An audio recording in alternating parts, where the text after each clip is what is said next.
How do you read these words? Music? No. Visit? No. Resign? No. Fix it now with me and here.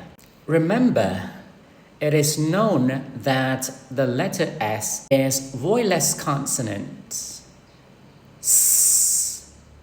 However, when a single S sits between two vowels, the S becomes voice sound. Z. Instead of saying music, say music.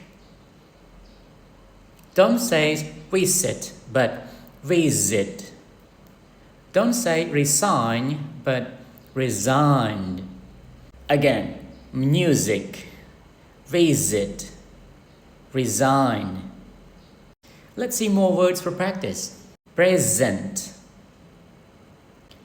season, physics, dessert. But be careful. Lesson, not lesson. Forsol, not forsol.